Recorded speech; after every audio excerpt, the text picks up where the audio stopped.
Well, welcome to Launchpad, everyone. Good evening, where you can connect with the world from your couch. Our company, Rocket Ship Consultants, works with clients that are making a career transition or clients that are starting a business. We all know that the best way to get ahead in your life, business, or career is through networking. However, COVID-19, we have found, with that, it has killed all of our usual ways that we connect. The dinners, the happy hours, the cocktail parties, all of it's been canceled. So it's been really hard for people to network. Right. So this is our forum to which and I know. Oh, go ahead. Go ahead. Am I delayed?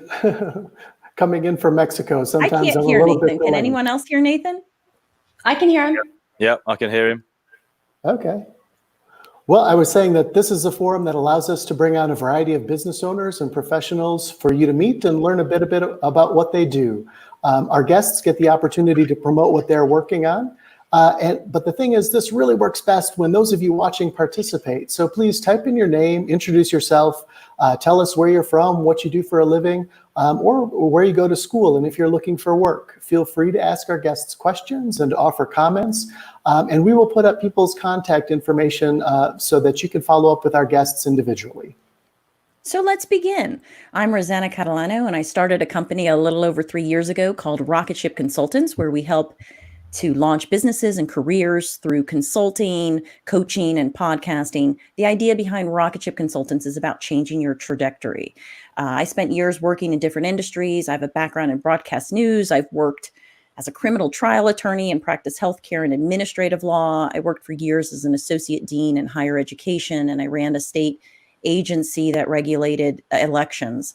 I currently work as a lobbyist with Capital Access, as well as with Rocket Ship. And all of this has given me a unique perspective and an incredible professional network, which we're sharing on this live stream with you in this show, Launchpad. So let's go around the virtual room and meet our amazing guests tonight. Ben, let's start with you. Go ahead and introduce yourself to everyone. Thank you, Rosanna, and thanks for having me on. My name is Ben Odom. I am currently Vice President of Business and Legal Affairs for NASCAR. I've been with NASCAR in some capacity or another in their legal department really since 2006. Prior to that was really before it was NASCAR. There were two separate companies. There was International Speedway Corporation, which was a publicly traded company on NASDAQ, and there was NASCAR, which sanctions motorsports series, NASCAR, stock car, also through the IMSA brand, the sports car series, all over the United States, also in Europe and in Mexico. And NASCAR and ISC merged at the end of 2019, and I've been really with NASCAR ever since in one capacity or another in their legal department. And Elliot, can you tell us who you are? Hi, my name's Elliot Brown. I'm here just east of London in the UK, as you can tell by the accent, of course. And I'm a business consultant, international business. I've been doing this for the last 10 years, a company called Forge Management, and which has changed in the last couple of years. And we are definitely growing and scaling up right now. Part of what is you see behind me, Essex Business Radio, is the podcasting sort of station, online radio station we've created about 6 months ago to help local SME businesses, and as it turns out now globally as well. So yeah, growing on that side and launching different services and products to help the SME world. And I'm Nathan Moon. I'm joining you from San Miguel, Mexico, which you may not be able to tell by the accent. But I'm a writer and attorney. I'm mostly retired these days, but I work with Rocket Ship Consultants with our career clients, helping people prep for interviews, getting resumes together, and doing some career coaching and working on our networking shows here. And hi, everybody. I'm Joy Tootle. I live in Gainesville, Florida. I'm a mother of 2 daughters, and I also work at Rocket Ship Consultants.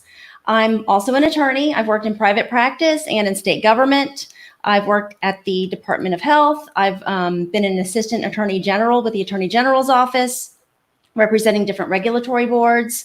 I'm former executive director for the Florida Board of Medicine, and I've spent about 10 years teaching at the university level.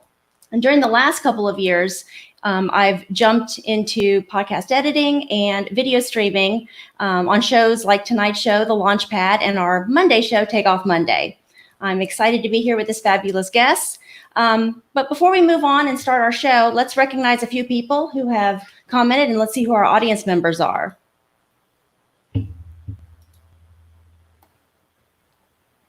Oh, there's Rebecca Bandy, a guest from last week. Yes, it's good to see you.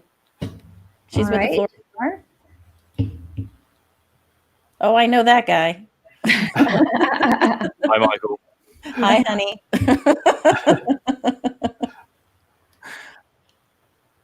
Karen, That's my missus. there's your missus. We have supportive spouses. That's good. Good. That's all good. Ryan, oh, that's very sweet to say. Hi, Ryan. Hi, Ryan. And Becky's with the Florida Bar Oh. in the Professionalism Center. Mm.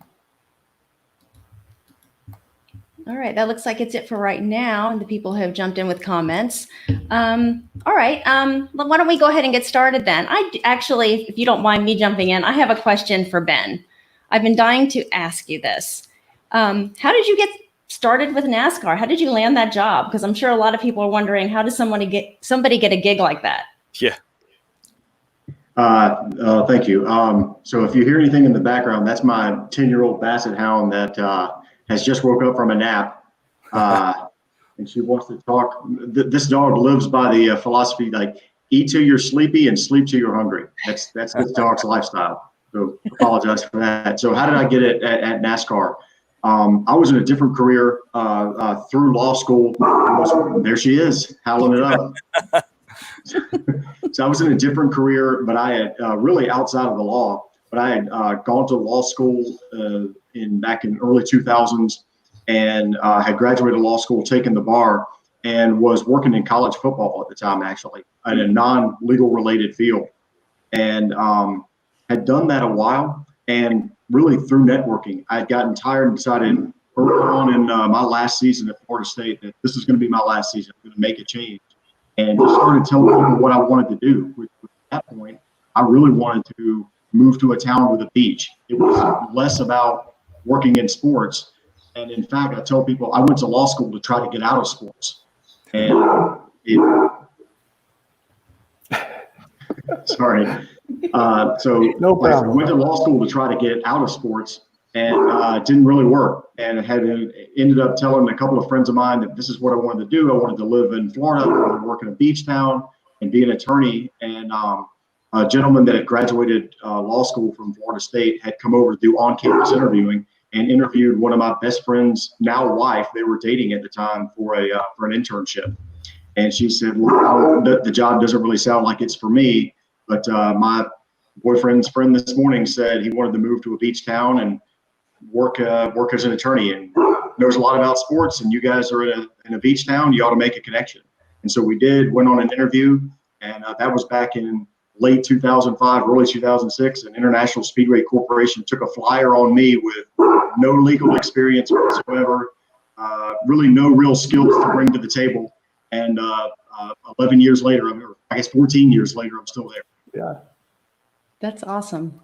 That's good. That's Go. amazing. Great story.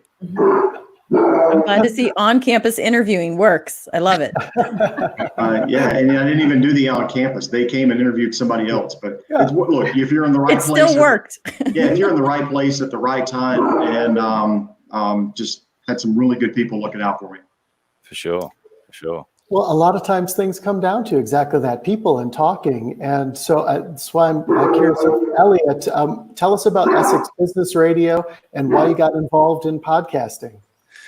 Oh, that's an interesting one. A friend of mine, I met a guy going into. I used to be in the video games industry, and I was in that for years, import export of wholesale of consoles and games, and going into E3, which is in Los Angeles, which most people know about. I ended up meeting this guy called Brian, who is a music producer and does podcasting. We became really good friends, had breakfast, ended up becoming really good friends over a couple of years. And he said I should get into it. I didn't really, I listened to music. It wasn't really my bag. Anyway, he flew over last year and set up the studio, which unfortunately isn't being used so much right now. It took me a few months and just started getting into it. Really, it was honestly, I wasn't sure what I was going to do with it. I think it was a way of getting myself there in this way. And since then, been using it as a tool for other people to learn from, but more importantly, ended up networking with people all over the world, which is, I didn't consider that at all. And I now realize the power that it has, because we wouldn't be here talking if it wasn't for me doing podcasting. Otherwise, I'd be sat behind a desk working as I usually do. This way, I'm getting to talk to lots of people. Loads of people are like listening and watching and learning new things from us just having conversations. And that's all I've done for years in business anyway, is talk to people, understand, find out from them what they do and what they need and what they want. And that it's a great tool to be able to do that. And of course, through what the recent challenges we've had with the pandemic has made this an even more powerful platform now, and has definitely created communities that may be all over the world, but actually brought people together. And so I love the fact that this platform works this way. Obviously, I like to talk as well, which does help. It's interesting, because I think that Ro kind of found the same thing as she got going with her podcast. Is that right? Yeah, I did. So with podcasting, I've met so many people. I've been able to, it opens the door for nice conversations with people and really get to know them. And on my podcast, we go over people's life stories. So it's, to me, nothing more interesting than to hear how somebody got where they are and to hear all the twists and turns. So it's brought a lot of people into my life. And it creates a very sort of unique and different relationship once you've sat down with somebody for an hour and really heard their story. So I've loved it. It was meant to be a little hobby, and it's gotten completely out of control. So it's completely gotten out of control. And now we do podcasts for other people. So it was something that was meant to simply be a hobby and a storytelling device. It was an aspect of my life that I was missing, having come from that news background, and from trial attorney. You just sort of not make up these stories. You write these stories. Maybe the other side thought I was making up stories when I was. So it was nice to have that aspect back in my life, and it's brought some other things. It's really been great. It's really been great, and it's good fun as well. Yeah. So I'm curious. With NASCAR, I've seen, Ben, that they've converted a lot of tracks during COVID-19 to help out local communities during the pandemic. For example, I think Daytona, I read, and Martinsville Speedway in Virginia were set up for COVID testing. Are you involved in any of those decisions, or how do those types of decisions get made in the organization? I was. I worked on a bit of that and other members of the legal department. I think what I don't know that people realize about NASCAR is it's a national sport, but how dialed into the community each particular racetrack is. These facilities, when you talk about like Daytona International Speedway, for example, it's a massive facility. The statistic I always like to use is you could fit every professional stick and ball sport stadium or arena in the state of Florida. You could fit that inside Daytona International Speedway. That's how massive these places are. And so you don't have that big of a footprint without really impacting the community. And so it hasn't mattered whether it's been COVID-19, a hurricane, a flood. If it happens in the community, our racetracks and NASCAR in that community, and we try to take the lead on being a good community citizen and being a good community partner. And so this time, beginning in March and really through now, the community needed large footprints that had infrastructure that was built in where people could drive in and out quickly. And we had 13 of those around the country. And so when the communities came calling, we were absolutely there, willing to help and trying to help. And that's kind of how it got started. Once it got started at one, we rolled it out to others. So we did that from the COVID-19 testing. The other thing that we did through this was, you start getting to that late May timeframe, and how many seniors graduating from high school or college were really going to miss out on, a seminal moment of the graduation experience, the walk. Well, they weren't letting people gather in indoor areas and bundle together and walk. So at most of our tracks, we partnered with the local high schools and did something where the graduating senior got to they got to either drive their car or be in the back of a car. And their walk was they take a lap around the track, and we announced them over the loudspeaker, and their families could be in cars watching them take kind of their victory lap of high school graduation, if you will. So our promoters are the best promoters there are. And they were able to find ways to take, look, does that make up for COVID-19? Absolutely not. But it was able to take, a significant negative, and at least give people a positive in some aspect or another. Very cool. That is so cool. And I don't recall seeing any media on that. That is amazing. I love everything about that story. And can I say that I'm a graduate this year? I want to drive a car in a victory lap. That sounds so much fun. That sounds so cool. Being from Gainesville, I'm a little closer, but we did hear some local stories about that. And I remember thinking that was just absolutely incredible for those seniors. That's incredible. Right. I love it. We're living through a difficult situation, but people are being so creative and coming up with ways to kind of move on and make changes. We need to adjust during all of this. I'll just ask Elliot, what are some of the things that you've maybe had to work on to adjust in the past 6 months or so? What with regards to the business and what people want, or myself personally? Well, either way, I mean, really, it's very true that this is affecting each of us individually. Certainly our businesses and our economies are affected. But personally, what are some of the things that you've had to address? It's been an interesting ride, to be honest, because I'd been self-isolated for the last 2 years, reinventing what I was doing myself personally in the business anyway. So in fact, it didn't impact me as much as it has other people. But I have been into London for a meeting recently, and that's past the main sort of point where it was quiet.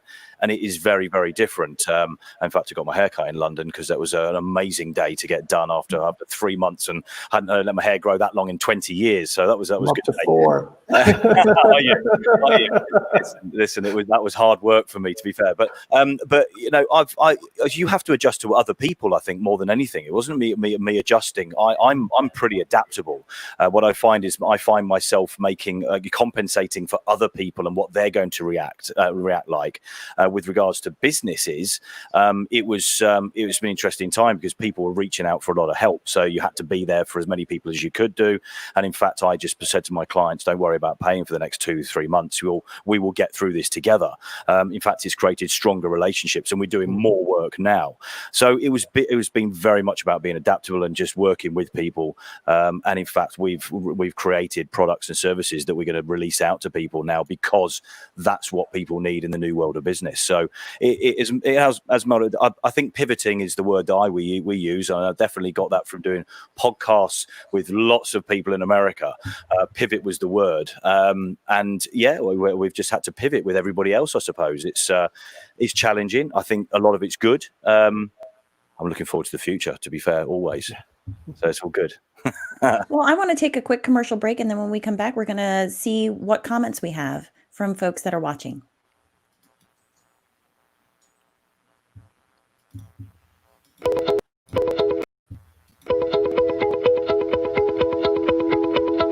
At Rocket Ship Consultants, our mission is to launch your business, career, or podcast. Our team works with you to start and grow your business with fresh ideas and inspiration.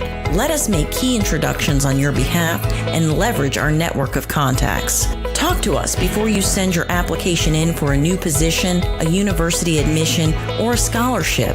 From resumes and interview preparation to negotiating offers, our experienced career advisors can help you at all levels achieve your career goals. Let us help you take that dream you have for a podcast or video and turn it into a reality. Rocket Ship Consultants offers a variety of services, so check out our website at rocketshipconsultants.com. Take off with Rocket Ship Consultants and launch your business, career, or podcast with us.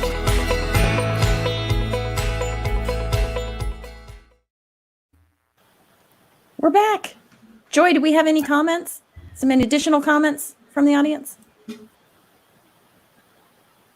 Hello, Michael. Welcome. Hi,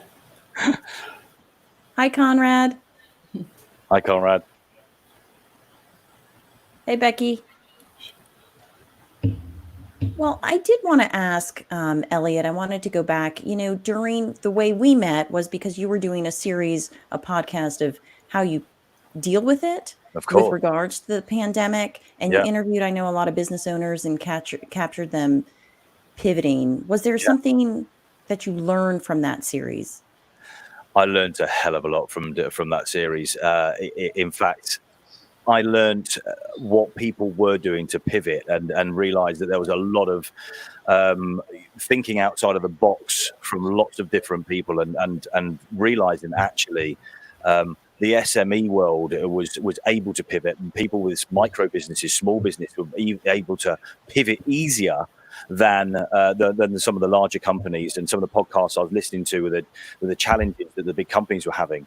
The smaller companies were able to look at things and change a lot better. So a lot of the people that I spoke to all had, as you know, as yourself as well, all had ways that they were coping with it and things that they were doing to change their processes in their personal lives and in their professional lives as well. And so I think I probably soaked up a lot of information which I've processed. And listen, I think there's, as I said before, it's the community thing. I've found that there was community. People were crying out for communities, which we seem to lack a little bit. And it seems to have created communities again. Listen, they may well be like this. This is a small community we've got here right now. It may well be that it's literally walking down the street and people actually nodding and saying hello, which is a bit unusual at times, really. But that sense of humans actually coming together, even if we were made to stay apart, has actually seemed to have got stronger. So I think we're all better off for it. I do think that there's a lot of pain, but there's also a lot of good that can come from these things as well. So that's what I've learned from it. A sense of community, I think. Ben, I can't imagine the amount of hours that you have put in the last couple of months. We've all read the headlines. What's on the horizon for NASCAR? What kind of big projects do you all have coming up? It's been a lot of hours by a lot of people. And I tell you, when this answer will take a minute. But when I will remember like in March, and I think it was a Wednesday night, I don't know if we were caught off guard, but me personally, I don't know that I really recognized what COVID-19 was until the Wednesday night that they stopped the NBA games in the middle. And then I think the ACC tournament was canceled the very next day. It just seemed like an avalanche started coming kind of in mid-March there.